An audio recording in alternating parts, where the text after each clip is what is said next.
Okay, so for those of you that are doing the online Bible study tomorrow, or rather on Wednesday, we will begin to look at Ephesians.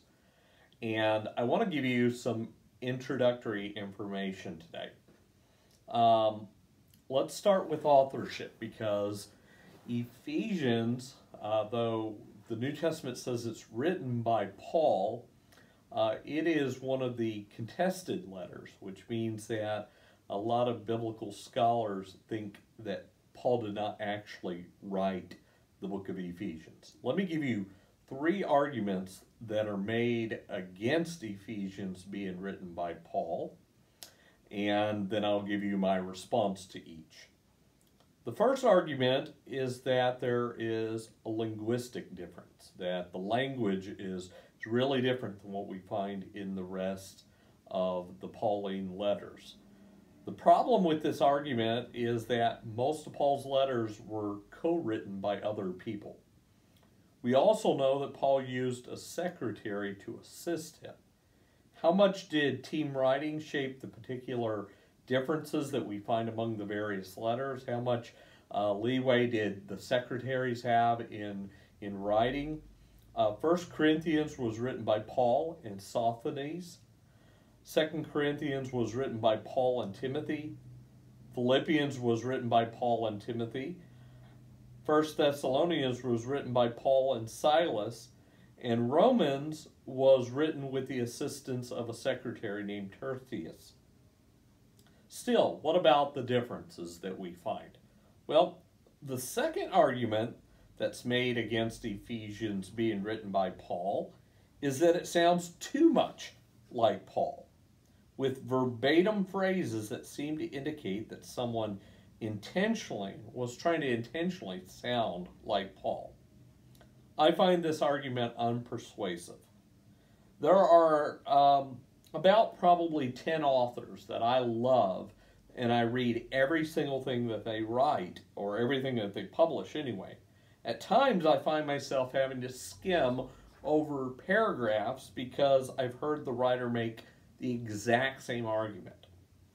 One of the reasons a pastor's family finds it hard listening to a sermon from their loved one, mom, dad, husband, wife, is because they often know what is going to be said. Without meaning to, I made Ephesians, or Galatians rather, the fruit of the Spirit, a recurring theme in one of the churches that I pastored for almost a decade. I wasn't even aware that I was doing it.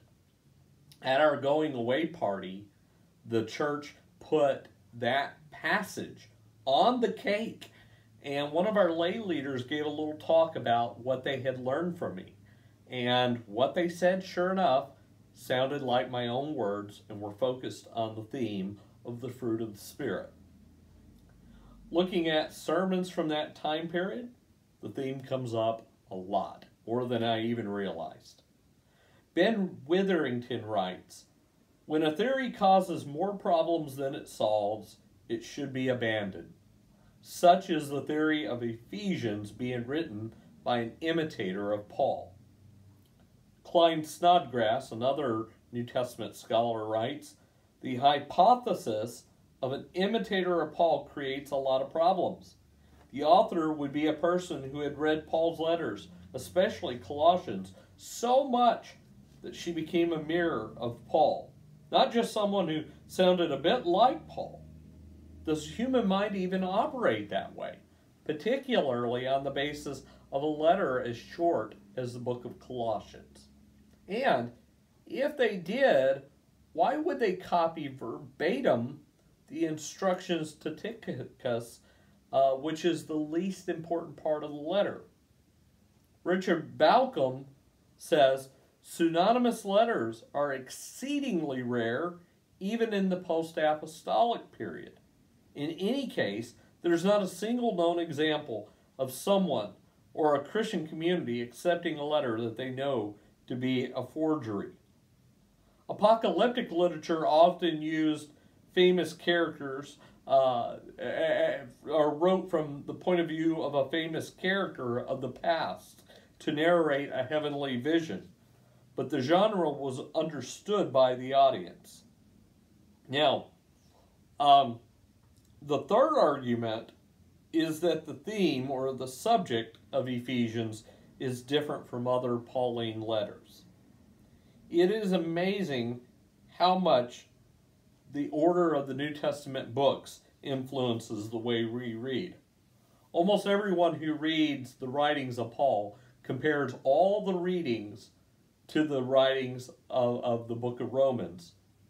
Romans is the closest thing we have to a summary of Paul's teachings.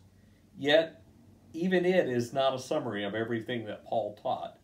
Its message is shaped by the current situation of the church in Rome, as well as Paul's hopes to use Rome as a launching pad for his next mission, which is to be to Spain.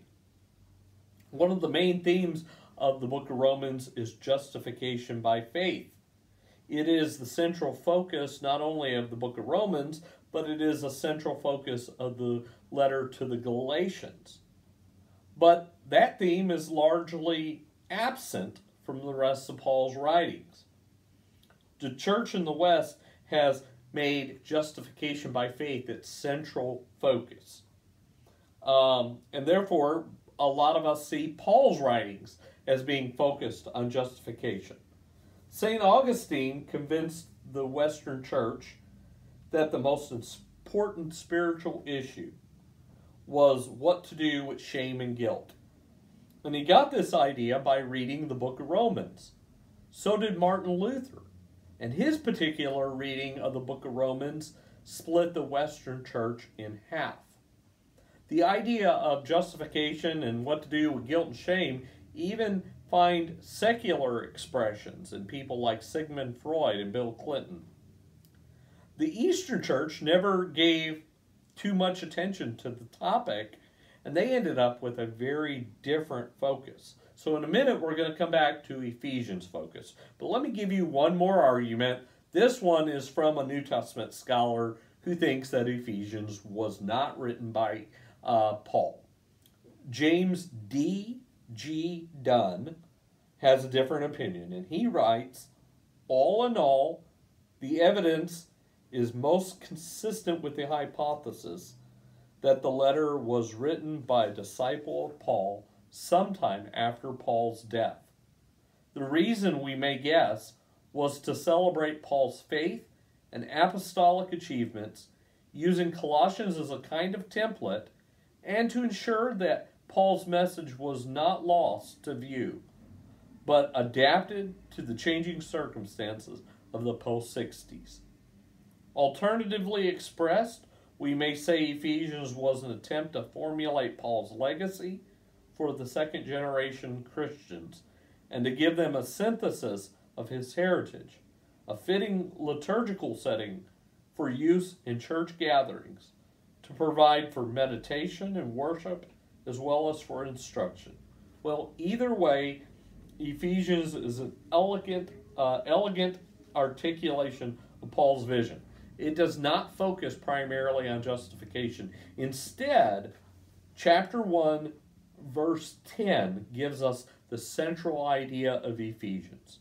Ephesians' central idea is this: God's eternal plan has always been to establish universal harmony through his Son. That's the central idea. So here's the question. The question is, how would Western psychology or spiritual life, how would our culture have been different if our starting text had been Ephesians instead of Romans? So Western culture has had Romans as its central text. And so our central question in Western culture, secular or religious, has been about guilt and shame. Ephesians is not primarily about that. It's primarily about God's plan to bring universal harmony, to bring unity to everything. Heaven and earth, all people, all nations, to bring up all of that about through Jesus. If that had been the central focus of the Western church, how do you imagine that our whole approach to spiritual life, psychology, secular and spiritual, how would they have been different? That's what I want us to talk about on Wednesday. And if you have a chance before Wednesday to read Ephesians, do so. And also, if you can fit it in, read Colossians, since they are, for whatever reason, very, very closely related.